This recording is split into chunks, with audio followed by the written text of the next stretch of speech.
Good day, everyone. Today I'm specifically going to be speaking on the garden, and you are the garden.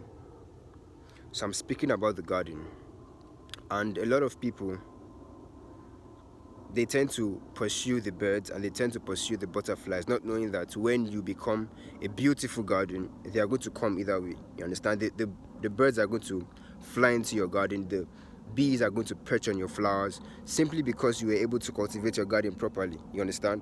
You being able to cultivate your garden comes from understanding. It comes from understanding. It comes maybe you have spent time chasing the butterflies and the birds, and then you found out that the more you chase them, the more they fly away. So what other thing are you going to do? You are going to set a trap. Not like a trap like a catch you, but like a trap where they come to you regardless, and that's the key. And then you are the garden. You are the gardener, so you cultivate yourself. You cultivate the garden, and that's the key. Unless we can cultivate our garden, then whatever we are seeking for, we can never get it. A lot of us spend time chasing it. You are just chasing smokes and mirrors. You can never get it until, even if you even seem to get it. Like I said, I've given an example of people who win the lottery. You're going to lose it either way, simply because you haven't cultivated that garden and it's not going to stay there long enough. So you allowing it to stay there and grow is based on your capacity as a wonderful and beautiful garden. Your only job is to care about the cultivation of your garden. Every other thing is irrelevant. That's your only job. Every other thing is irrelevant. So when you cultivate your garden, then those things come. And how do you cultivate your garden in respect to anything? Let me give an example. Right, in terms of me, I don't like using an example of myself. It's like I'm too selfish. Let's just use me. Let's use me. Let's say now I'm teaching people, right? I keep teaching, and then the more I teach, the more I find out that I get better and I get better and I get better, and then I begin to what I sincerely wanted to stop doing, and what I really wanted to do as an individual, was I didn't want to be someone who was just spitting theories. I was like, I can't just be spitting theories. Even though I have good oration, I just can't be spitting theories. I have to have a stake in my life where I can hold on to and say, okay, because I've done this, then I can comfortably speak about something.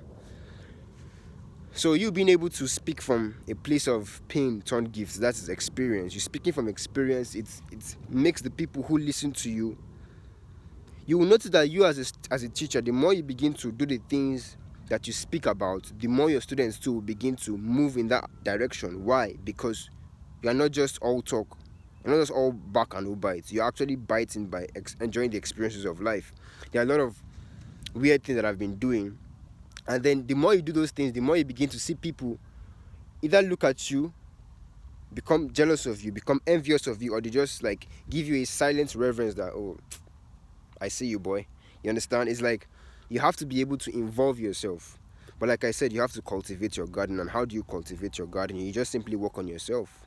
You just simply change the way you view the world. You change the way you approach the world. You change your outlook of the world.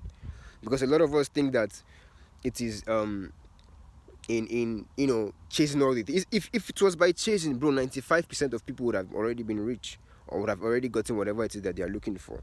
But it's not by chasing, right? It's by understanding the processes, understanding that you are the person that the things come to. And if you are the person that the things come to, then in what way have you presented yourself for it to come?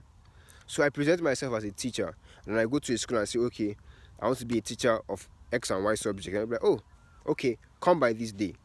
And because I continue in that identity, I come by that day, and then I show forth who I am.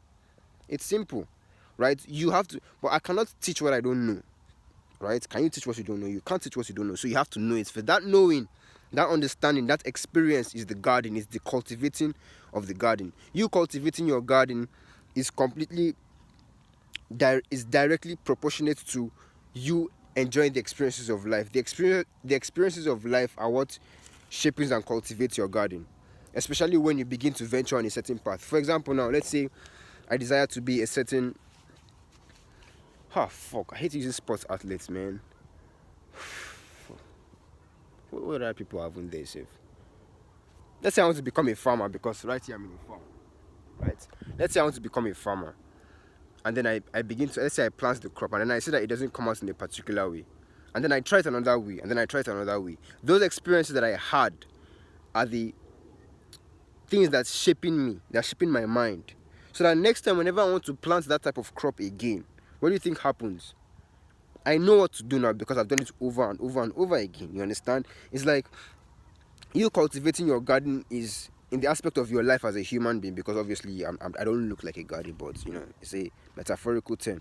You cultivating your garden is simply you as an individual moving in line with the vision that you have, and then the experiences that you get when you move in line with that particular vision are the things that's shaping you to fit, to make you become a beautiful garden.